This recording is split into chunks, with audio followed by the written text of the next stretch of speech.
महाभारत के अनुसार गुरु द्रोणाचार्य का विवाह कृपाचार्य की बहन कृपि से हुआ था। कृपि के गर्भ से अश्वत्थामा का जन्म हुआ। उसने जन्म लेते ही अच्छह श्रवा अश्व के समान शब्द किया, इसी कारण उसका नाम अश्वत्थामा हुआ।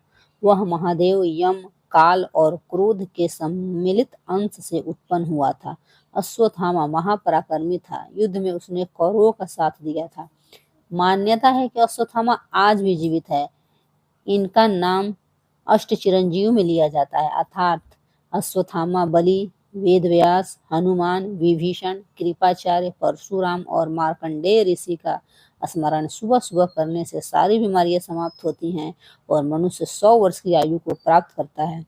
महाभारत के अनुसार द्रोणाचार्य जब कौरवों व पांडवों को शिक्षा दे रहे थे, तब उनका एक नियम था। उनके अनुसार द्रोणाचार्य ने अपने सभी शिष्यों को पानी भरने का एक एक बर्तन दिया। जो सबसे पहले उस बर्तन में पानी भर लाता था, द्रोणाचार्य उसे धनुर्विद्या के गुप्त रहस्य सिखा देते थे।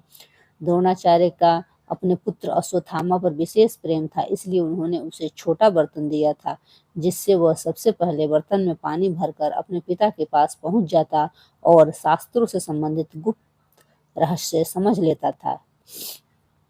अर्जुन ने वह बात समझ ली। अर्जुन वरुणास्त्र के माध्यम से जल्दी अपने बर्तन में पानी भरकर द्रोणाचार्य के पास पहुंच जाते और गुप्त रहस्य सीख लेते। इसीलिए अर्जुन किसी भी मामले में अश्वत्थामा से कम नहीं थे। युद्ध में जब धृष्टद्युम्न ने छल से द्रोणाचार्य का वध कर दिया था, तो अश्वत्थामा बहुत क्रोधित हुए। अपने पिता की मृत्यु का बदला लेने के लिए उन्होंने पांडवों पर नारायण अस्त्र चलाया। इस अस्त्र के प्रभाव से पांडवों की सेना में खलबली मच गई। अश्वत्थामा ने इस अस्त्र के बारे में दुर्योधन को बताया। यह अस्त्र गुरु द्रोण ने स्वयं भगवान नारायण ने दिया था। यह शत्रु का नाश किए बिना नहीं लौटता। नारायण अस्त्र से अनेक प्रकार के दिव्यास्त्रों का नाश भी संभव है। जब श्री कृष्ण ने देखा कि नारायण अस्त्र से सेना भाग रही है और पांडवों के प्राण भी संकट में है, तब उन्होंने कहा, सभी अपने अपने रथों व अन्य सवारियों से उतरकर अपने शस्त्रों को नीचे रखकर इस अस्त्र की शरण में चले जाओ। नारायण अस्त्र की शांति का यही एकमात्र उपाय है।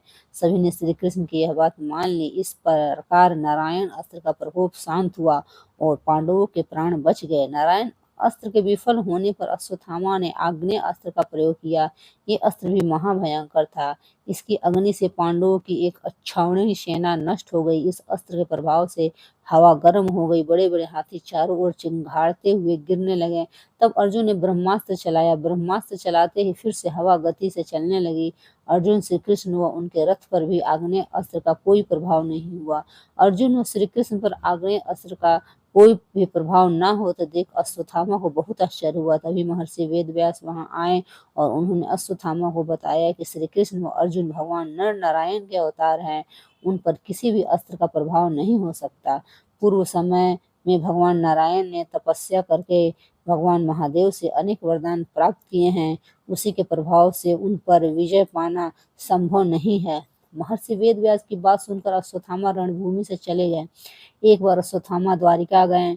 भगवान श्री कृष्ण ने उसका बहुत स्वागत किया और उसे अतिथि के रूप में अपने महल में ठहराया। कुछ दिन वहां रहने के बाद एक दिन अश्वत्थामा ने श्री कृष्ण से कहा कि वो उसका अजय ब्रह्मास्त्र लेकर उसे अपना सुदर्शन दे दे। भगवान ने कहा, ठीक है, मेरे किसी भी अस्त्र में से जो तुम चाहो वो उठा लो। मुझे तुमसे बदले में कुछ भी नहीं चाहिए। अश्वत्थामा ने भगवान के सुदर्शन चक्र को उठाने का प्रयास किया, लेकिन वो टस से मस नहीं हुआ। उसने कई बार प्रयास किया, लेकिन हर बार उसे असफलता मिली। उसने हार कर भगवान से चक्र न लेने की बात कही। अश्वत्थामा बहुत शर्मिंदा हुए। वह बिना किसी अस्त्र शस्त्र को लिए ही द्वारिका से चले गए। जब भीम ने गदा युद्ध में दुर्योधन की जांघें तोड़ दी और मरने के लिए छोड़ दिया, तब वहां अश्वत्थामा, कृपाचार्य और कृतवर्मा आए। दुर्योधन को उस अवस्था में देख अश्वत्थामा ने प्रण किया कि वह पांडवों से बदला लेगा।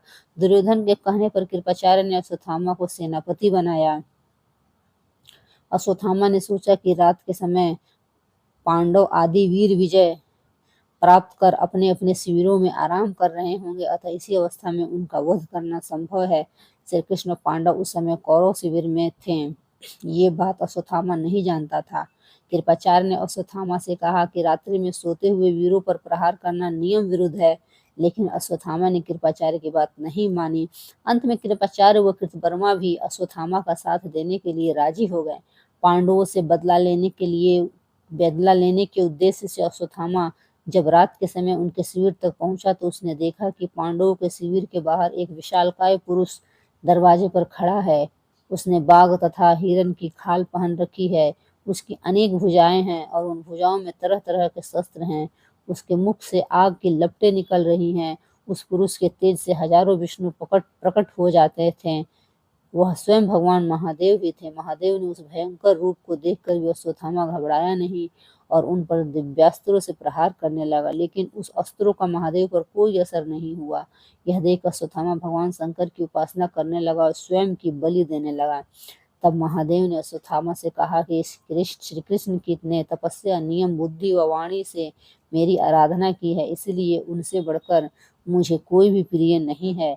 पांचालों की रक्षा भी मैं उन्हीं के लिए कर रहा था, किंतु कालवश अब ये निस्तेज हो गए हैं, अब इनका जीवन शेष नहीं है।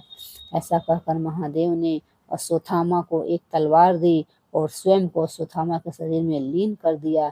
इस प्रकार अश्वत्थामा अत्यंत तेजस्वी हो गया।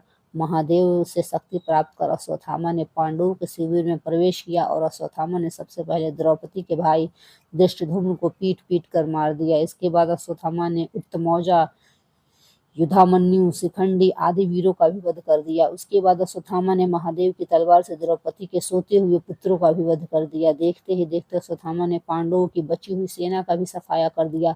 इस प्रकार भयंकर कर्म करने के बाद अश्वत्थामा शिविर से बाहर आया और उसने पांचाल वीरों व द्रौपदी के पुत्रों के वध के बारे में कृतवर्मा और कृपाचार्य को बताया। तीनों ने निश्चय किया कि ये समाचार तुरंत ही दुर्योधन को बताना चाहिए। ऐसा विचार कर ये तीनों दुर्योधन के पास पहुंचे। उस समय तक दुर्योधन ने प्राण नहीं त्यागे थे। दुर्योधन के पास जाकर अश्वत्थामा ने उसे बताया कि इस समय पांडव पक्ष में केवल श्री कृष्ण, सात्विक और पांडव ही शेष बचे हैं। शेष सभी का वध हो चुका है। ये समाचार सुनकर दुर्योधन प्रसन्न हुआ, पर थोड़ी ही देर में उसके प्राण निकल गए। जब अश्वत्थामा ने सोते हुए द्रौपदी के पुत्रों का वध कर दिया, तब पांडव क्रोधित होकर उसे ढूंढने निकले। अश्वत्थामा को ढूंढते हुए वे महर्षि वेदव्यास के आश्रम पहुंचे। अश्वत्थामा ने देखा कि पांडव मेरा वध करने के लिए यहाँ आ गए हैं, तो उसने पांडवों का नाश करने के लिए ब्रह्मास्त्र का वार किया। श्री कृष्ण के कहने पर अर्जुन ने भी ब्रह्मास्त्र चलाया। दोनों ब्रह्मास्त्रों की अग्नि से सृष्टि जलने लगी। सृष्टि का संहार होते देख महर्षि वेदव्यास ने अर्जुन व अश्वत्थामा से अपने अपने ब्रह्मास्त्र लौटाने के लिए कहा।